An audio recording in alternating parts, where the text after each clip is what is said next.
I've got a big comparison between the newly released DJI Air 3 and the DJI Air 2S.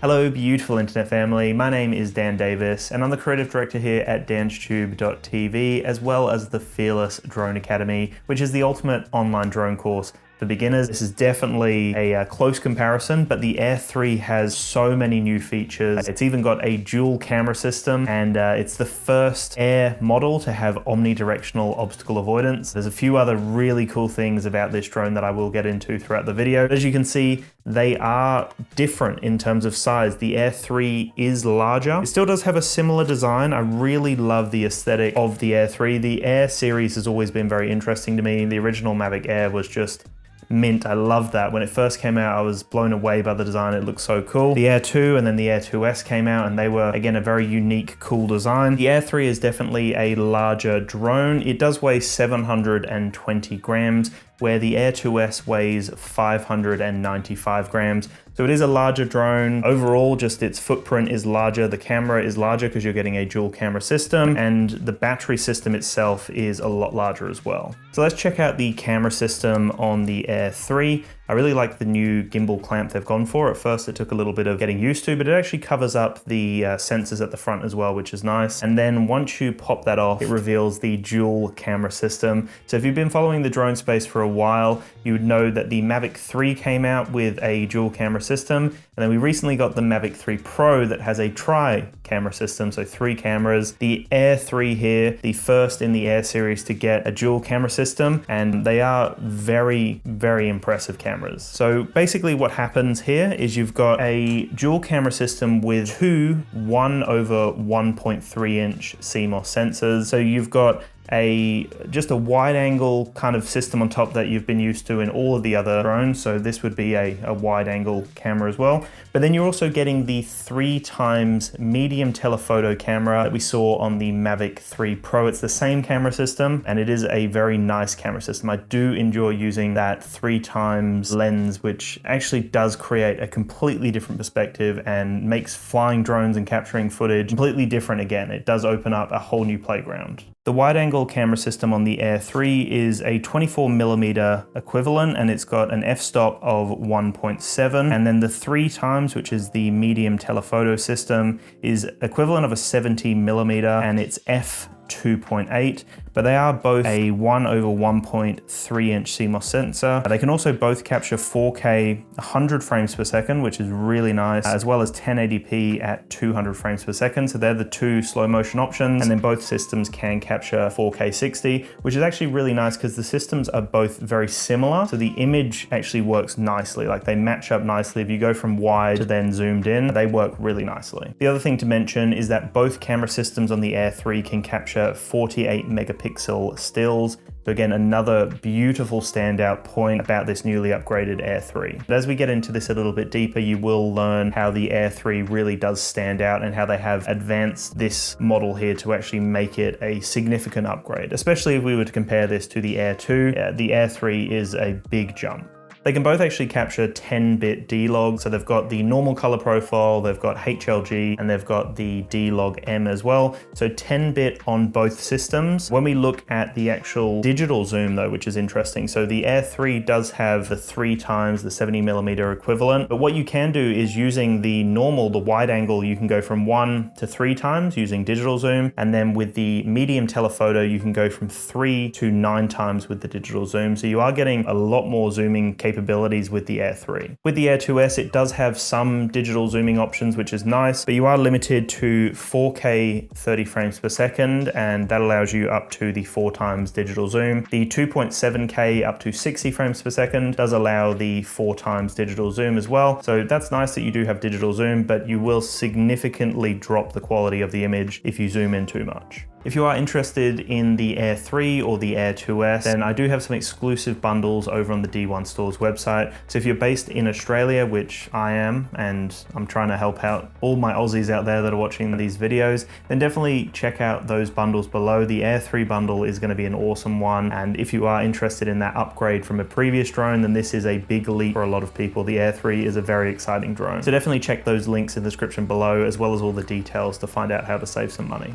Now let's quickly talk about the bags that you get with the Air 2S and the Air 3. This is with the Fly More combo. I actually was really impressed with the Air 3 bag. It's a new design altogether. There's no zip there, which at first I was a little bit nervous about, but it seems to work really well. I do love the good old faithful Air 2S bag, and this kind of design, this black design that they've gone for in the past, just with different sizes, it's kind of been the standard for a lot of releases. This guy here is a very cool bag. It's just got like a little ribbon that you pull to release. You've got a really nice pouched area up here, and then it's extremely spacious. As you can notice, it is a lot bigger than the Air 2S bag, and I would say that it's made a big difference being able to pack extra things into this bag. I also really like the charging hub for the Air 3 battery system. I'll get into the batteries very soon around how they are different and I guess what you can get out of both drones. But for the Air 3, this charging hub here is very clean, and I love these quick release buttons here. You can't just pull the batteries out. You actually have to press and hold and then pull the battery out. So I love that they are secure like that.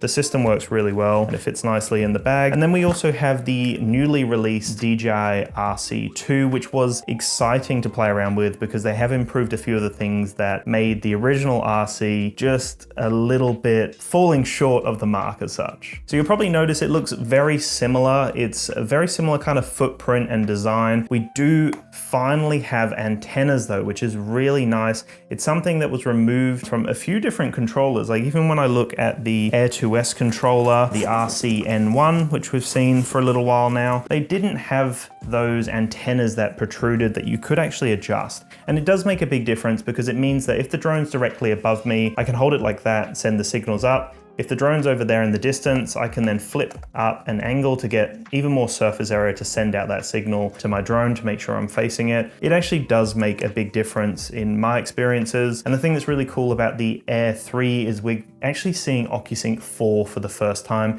So that's giving us 20 kilometers of range, which is crazy. And we're getting a live video feed of 1080p up to 60 frames per second, which does make a difference again when we are filming in those higher frame rates, just so we can see exactly what's going on with that higher quality and that higher frame rate as well. When we look at the Air 2S controller, you can use a few different controllers with the Air 2S, but let's just talk about the RC-N1, which is a standard controller now for a lot of drones. So you're actually getting OcuSync 3 and you're getting up to 12 kilometers of range. So still very usable for a lot of people. And then you're getting 1080p up to 30 frames per second for the live video feed when you have your phone attached in here. So still decent, really great for a lot of people. But the fact that we're getting OcuSync 4, 20 kilometers of range, and we're also getting that 1080p at 60 frames per second, the live video feed, that is great. That's a really big jump for me, and I've been extremely happy with this controller. This is a really nice upgrade. I will have a full comparison between this and the original RC, but I found it's a lot more responsive. It has the 32 gigabyte internal storage, which is nice when I'm recording the screen. Like I said, 1080p up to 60 frames per second. It just feels a lot more responsive. It just seems to have more of a kind of elegance to it. Like I found the original RC would be a little sluggish. This is a nice upgrade, and then I love having those antennas. That's something I've definitely missed. So let's talk about battery life, because this is where we do notice a big jump. So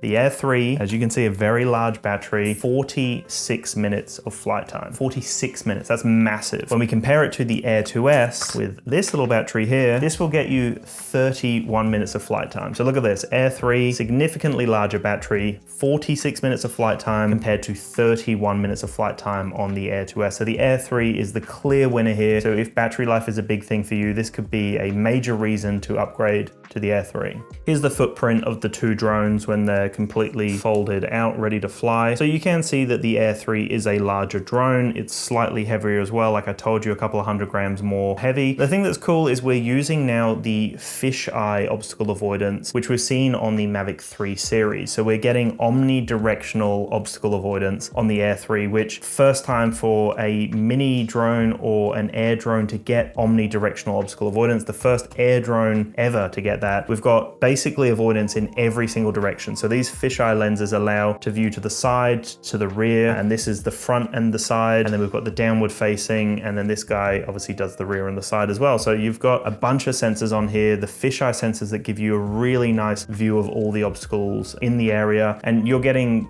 the best tracking on this guy. So you've got AUSSIES 5 with Active Track 5.0, so the most advanced tracking that you can get. This is the technology that we saw on the Mavic 3, extremely reliable with its active tracking. I found it to be super impressive. Like, it was very smart. Even if it lost certain things, like a boat that I was tracking, for example, went behind a tree, it actually projected ahead, and it seemed to be significantly more improved over the Active Track 4 that we saw on the Air 2S. The Air 2S does have Active Track 4.0, like I said, and it has 4-way directional avoidance. So we've got up, front, rear, and then down. It does not have obstacle avoidance off to the side though. I've spoken about active track, but you do get something called focus track through the DJI Fly application. Both drones have the focus track option, and that basically includes spotlight, point of interest, and active track. So both drones do actually have spotlight version 2.0 and point of interest version 3.0. It's just the active track and the AUSSIES that is more advanced on the Air 3.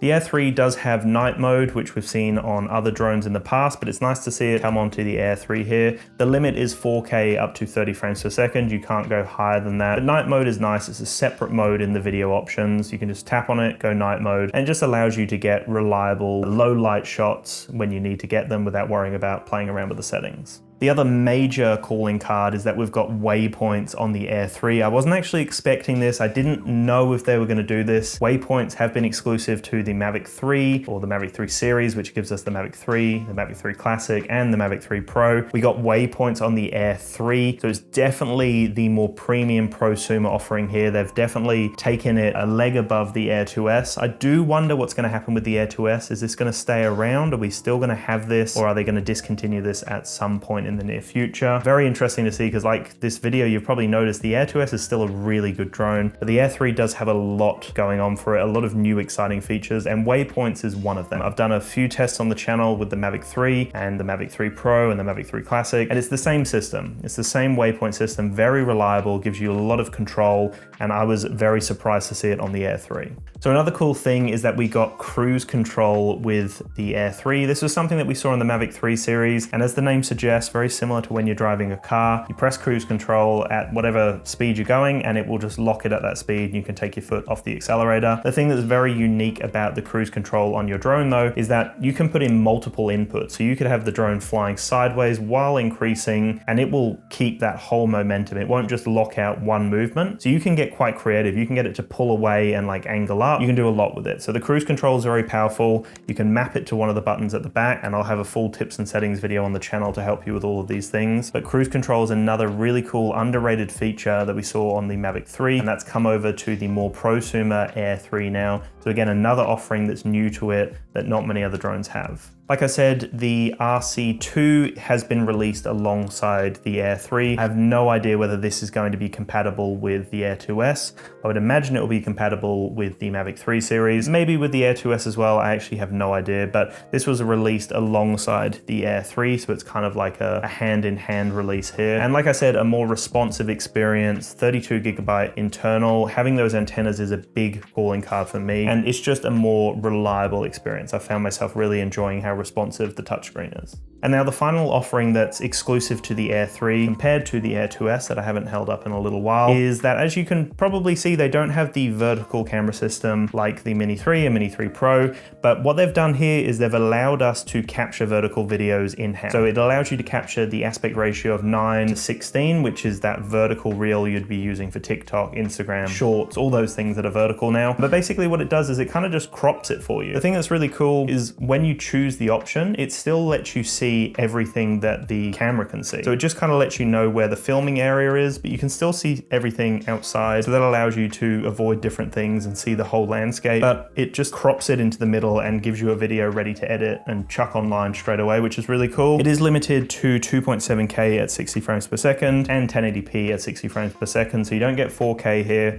but it is actually a really useful feature to have. The Air 3 is a worthy upgrade for a lot of of people out there. I would say most people would benefit significantly from getting the Air 3. You know, if you do have the Air 2S, it is a big jump. If you've got the mini range, it's a significant jump. And you know, even if you've got like the Mavic 2 Pro or like the original Air or Mavic Pro, like this is a big leap. If you've been holding out for a while, this could be the time to upgrade. You'll get yourself that dual camera system. So you're getting the 24mm wide and the 70mm medium tele. They're both 1/1.3" sensors. 4K 100 frames per second looks phenomenal. I absolutely loved capturing all the marine life, all those whales doing all their cool things. That just worked really well, and I was able to do that with the 3x medium tele. You know, it didn't limit me, so that was really nice to see. And the images work beautifully, like using the wide and then the medium tele, they work really nice together, which is cool to see. You're getting 4K 60 FPS on both camera systems. You know, OcuSync 4 with 20 kilometers of range is very impressive. 46 minutes of flight time. Like, these are all major improvements over the Air 2S and a lot of the other drones from DJI, which you probably, you know, might have an older version of a drone and you're thinking about upgrading. This is probably the time to get something, because this is a well-rounded offering. You're getting APAS 5.0, Active Track 5.0, again, all upgrades over the Air 2S. And then we're getting all these new modes like night mode, waypoints, cruise control. You're getting some vertical shooting options as well. It's just a feature-rich offering here with the Air 3. I would say that the Air 3 is probably the better offering for a lot of people. The cameras are very solid. The options you have available are great. So definitely check it out. The Air 3 is going to stay at that very high spot for a long time. And this could take the ranks as one of my favorite drones. I'm excited to use it more and bring some new videos to you guys to help you out with your decisions and to help you get used to your new Air 3 if you're going to purchase one. But I appreciate all the support, everyone. I will talk to you in the next video,